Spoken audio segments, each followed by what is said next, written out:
Excuse me. Hello, viewers. My name is Zach Hardy, and this is my USW Warzone 1 preview.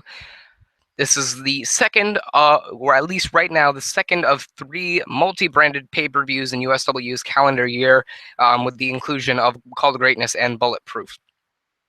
Um, I don't know how else to open up the card. It's supposed to be Intensity and Severity butting heads to see who can put on the better card, and I'm looking forward to it.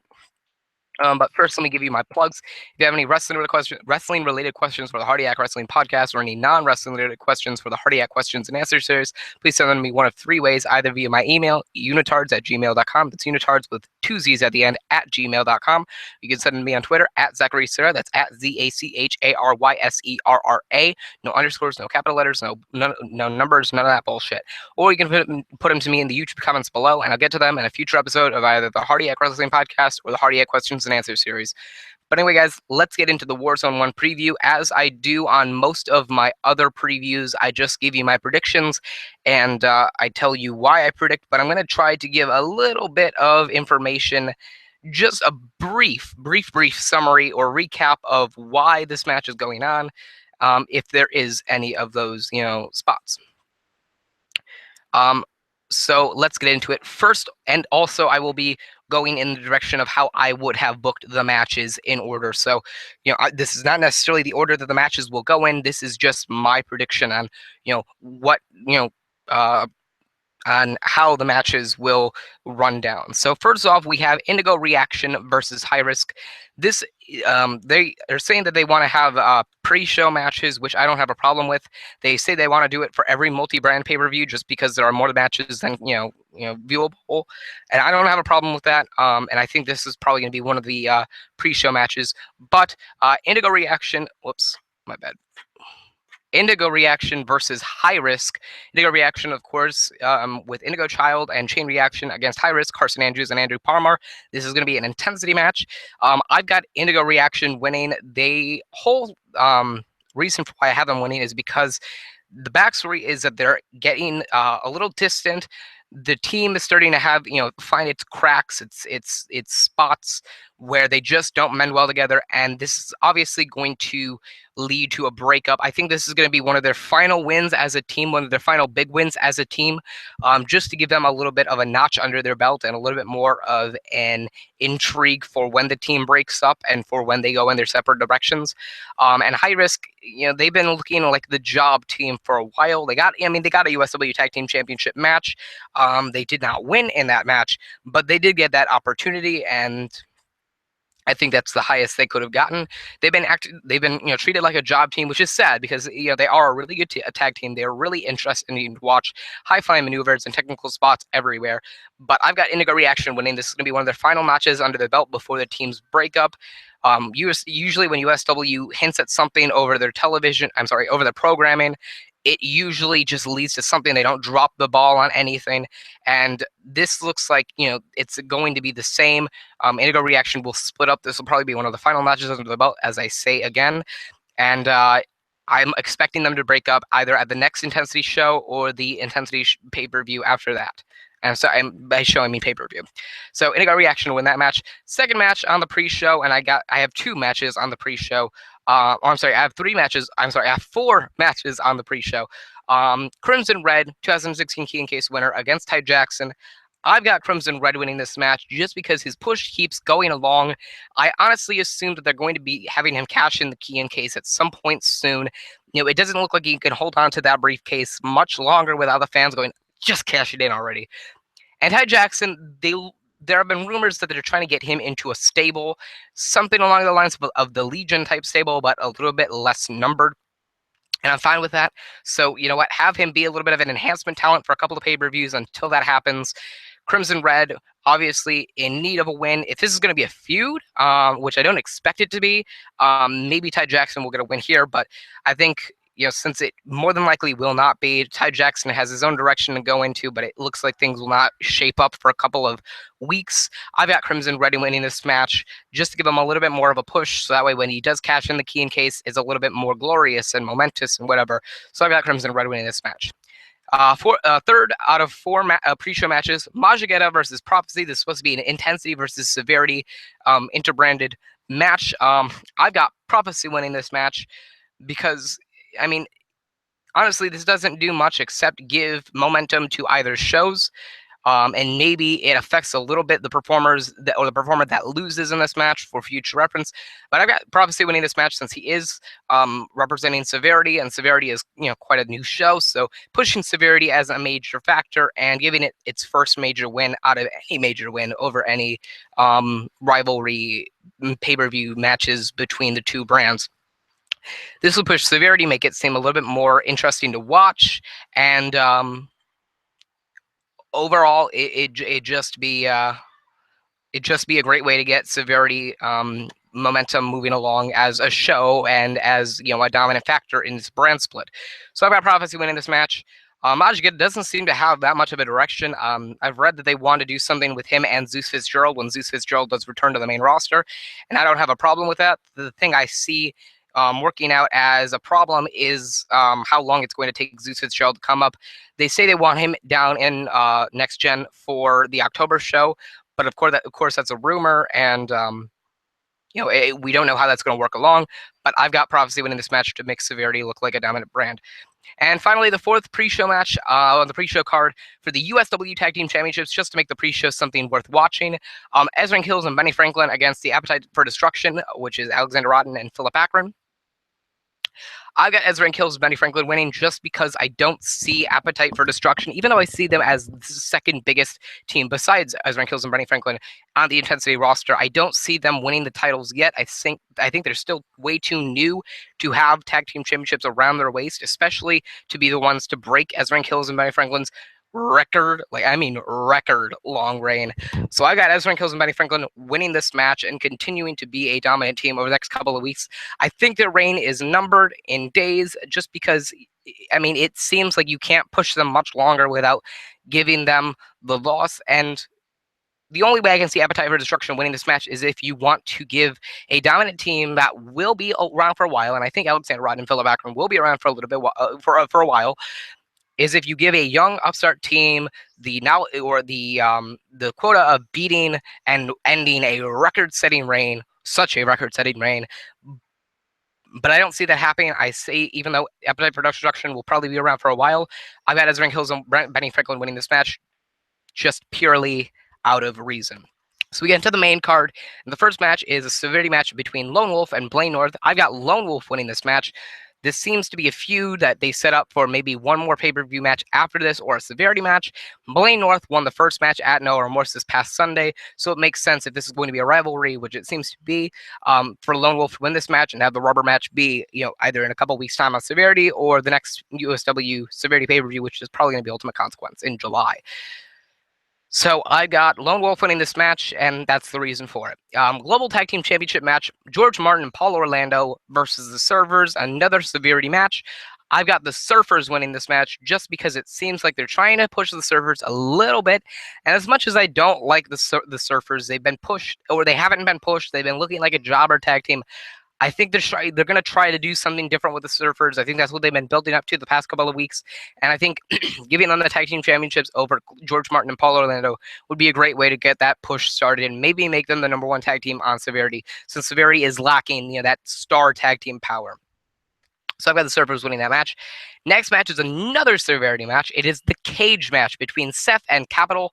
This match was announced as a cage match this past Friday night on Severity, and this is probably going to be the rubber match. I've got Capital winning this match. I think they're going to be pushing him to the World Championship picture, maybe as a heel. We don't know yet, but I see this going in the direction that Capital should benefit from.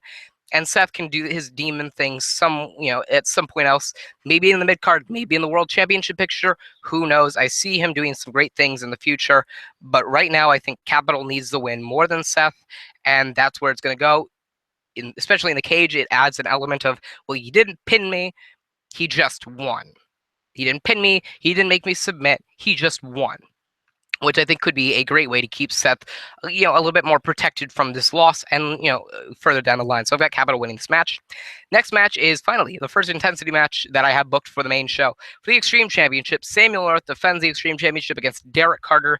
This looks like to me one of the most interesting rivalries on the intensity roster right now. I mean, Samuel North picking up a shocking victory over Derek Carter in the USW Championship tournament, and then Derek Carter constantly every week making him regret it by beating him down or making him lose matches, making him lose to Weiler and forcing him, to lose his USW Championship tournament spot. I've got Derek Carter winning this match just because it seems like the more they've been pushing Derek Carter as this dominant threat, the more that he's going to win at Warzone 1. If he doesn't win and Samuel North does win, then it looks like this is going to be another Kalisto versus Alberto Del Rio feud where Samuel North just continues to win over and over and over again, and Derek Carter just keeps getting shocked and keeps wanting to win, so it goes to his head, and he just does crap that forces him to lose. I think Samuel North will not win this match. It looks like they're going in the direction of Derek Carter, and I've got Derek Carter winning the Extreme Championship, and who knows, maybe making it a dominant and worth, maybe the belt worth something over the next couple of weeks. Next match is Weiler versus Washington. This feud stemmed from from something earlier in the week against or on Intensity. There's not much backstory to it, so this could be up in hands. It's a 50-50 shot. Excuse me, on me getting this right. I've got Weiler winning this match. He's been on a roll over the past couple of months since his return, winning pay-per-view match after pay-per-view match and feud match and feud over feud and feud and intensity match over intensity match. And I've got Weiler winning this match. Washington, he's on a little bit of a losing streak. He's getting his ass handed to him most weeks. But I think Weiler needs to win this match in order to continue to be a dominant threat. And who knows, maybe he'll make a USW championship run at some point soon. Especially since the only time he lost in the USW championship tournament was in the finals to Morbid, who we'll get to in a little bit. But I've got Weiler winning this match. His push seems to be going strong. His direction seems to be flawless, and I like the direction of making him a dominant threat on the roster. So I've got Weiler winning this match. Next match is Alex Martin versus Wolf Ranger in another Severity match and a Severity rematch from this past Sunday's No Remorse. I've got Wolf Ranger winning this match. He had a dominant outcome against Alex Martin and No Remorse. They're building him up to be a monster. And the Ty Jackson stable that I was talking about, it seems like Wolf Ranger is looking to be in a stable as well. So I think Wolf Ranger leading a stable would be great, especially a dominant one, somewhat replicating the Nexus maybe, or the Shield. That'd be great. And his character is just strong enough to be the leader of that stable. And I think Wolf Ranger winning this match would be the direction, the start of the direction that they want to put Wolf Ranger in for that feud and that, time to come. So I got Wolf Ranger winning this match in dominant fashion. Next match is another Severity match for the Cruiserweight Championship. Jake Porter defends the Cruiserweight Championship against Mika Jordan. I've got Jake Porter winning this match. Even though I want to see Mika Jordan win the match, I don't see him going and becoming a Cruiserweight Champion. I think that's coming a little bit later down the line, either via Cruiserweight Championship or International Championship. But Mika Jordan, I think he's like the Kevin Owens of USW and of Severity, where he's more like a prize fighter. It's better for him to be in a championship picture than just the mid cards or the main event picture. And I've got Mika Jordan winning against Jake Porter. He's had one of the best starting runs in USW history. Excuse me. Washington's up there. Zach Hardy, myself is up there. Zeus Fitzgerald, not Zeus Fitzgerald. Alex Martin, Prophecy, Lone Wolf are all up there. Sorry. All right. And he's just had one of the best opening runs in USW history. And while I don't see him winning the Cruiserweight Championship, I see him making a run. I see him making a run towards the International Championship soon. And I've got Jake Porter winning this match. And I don't see it. I mean, unless it's to build the Cruiserweight Championship up as a more important championship for future time, I don't see Mika Jordan winning this match. Next match is another Severity match, Anarchy versus Western Light. This match is looking really good. Anarchy has been an impressive heel. Western Light has been a great face, a little bit bland at some points in time, but a great face nonetheless. I've got Anarchy winning this match. Sorry. My apologies.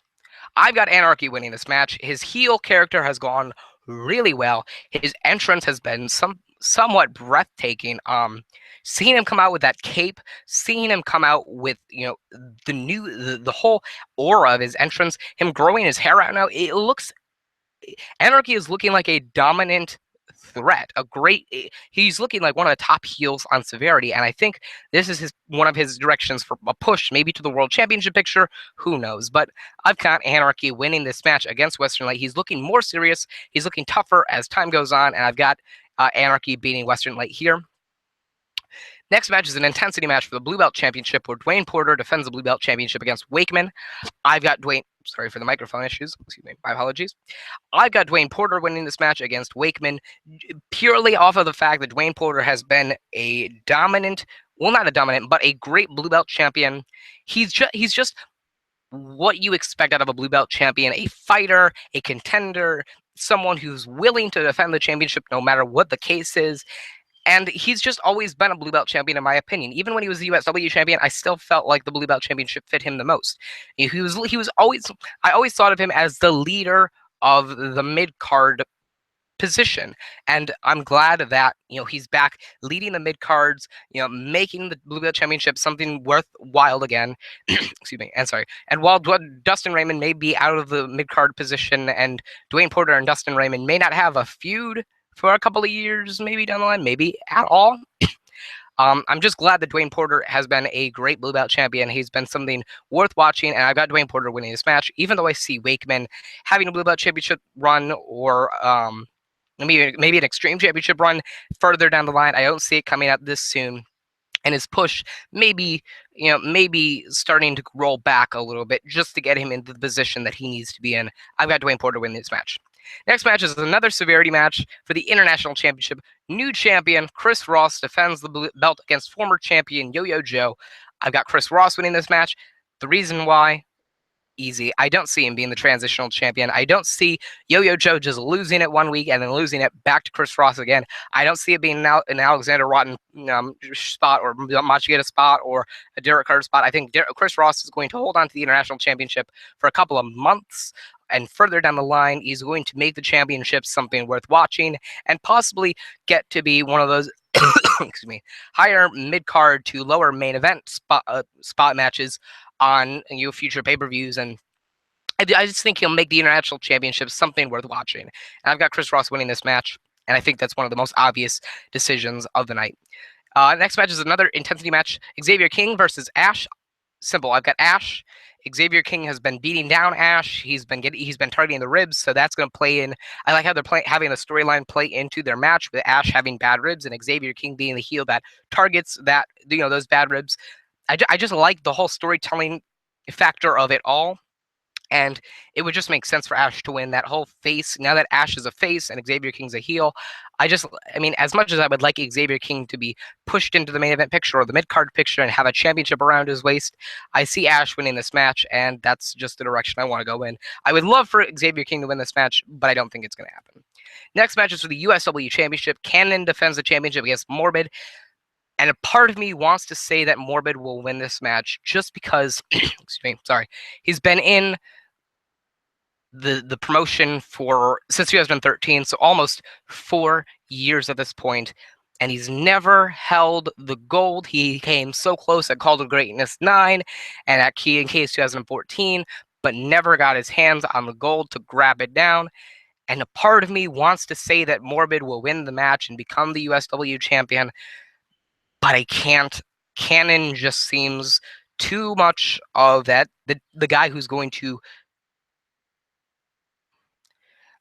He just seems too much like the guy who's going to run the USW Championship picture for the time to come, and I've got Cannon winning this match, as much as it breaks my heart, because every time Morbid gets close to the championship, he can never get it in his hands. And if he wins it at Warzone 1, I'll be ecstatic. My review will be, almost, insane and almost unwatchable, because I'll be like, I just got Cannon winning this match. It just seems like that's what's going to happen. And honestly, I don't see, as much as it pains me, including the fact that Morbid gave up his whole, part-time contract to be a regular, you know, a regular performer on the roster and someone who, is deserving of a championship shot, giving up the part-time contract worth a lot of money for a regular contract worth the same amount of money but so many more days. Like I feel so bad for the guy. He's earned the championship. Just give it to him. But I don't think that's the direction they're going to go in. I've got Cannon winning this match, and it breaks my heart. I love you, Cannon. I love you, Zach. O'Leary, Mr. O'Leary, I love you, man. You're one of my best friends. But Morbid deserves the championship, and I don't know. Cannon's gonna win this match. I just know it. So, main event: Severity match for the World Heavyweight Championship. Ernastley defends the championship against Austin Atomic. Honestly, I mean, I would see the Cannon versus Morbid match for the USW Championship be the main event, but Ernastley versus Austin Atomic, I just think it's worth. I just think it's more intriguing to have a world championship match between two, former mid carders turned main eventers, to main event the show. I've got Ernastley winning this match. He became the world champion. I don't think he's losing it yet. And while Austin Atomic may have a lot of great backstory to him that leads up to this feud and leads up to this match at Warzone 1 for the world championship, I've got Ernastley winning this match, retaining the world championship, and Austin Atomic still being a main eventer, just not really in the world championship picture to the fullest extent that he was, or that he is. So I got Ernastley winning this match, and that's all I have for my Warzone 1 preview. Thank you guys for watching. I'm hoping the show will be good. The show takes place tomorrow night, Sunday, June 3rd. Sunday, June 5th, 2016 at 8 p.m. Oh, I'm sorry. Yes, 8 p.m. to 7 p.m. to 11 p.m. Eastern Standard Time. A couple plugs. If you have any wrestling-related questions for the Hardiac Wrestling Podcast or any non-wrestling-related questions for the Hardiac Questions and Answers series, please send them to me one of three ways, either via my email, unitards@gmail.com. That's unitards with two Z's at the end @gmail.com. You can send me on Twitter @ZacharySera. That's @ZACHARYSERRA. With no underscores, no capital letters, no spaces, no numbers, none of that bullshit. Or you can put them to me in the YouTube comments below, and I'll get to them in a future episode of either the Hardiac Wrestling Podcast or the Hardiac Questions and Answers series. But anyway, guys, thank you for watching. I hope you enjoyed. Remember, like, favorite, and subscribe for more. I'm Zach Hardy, signing off.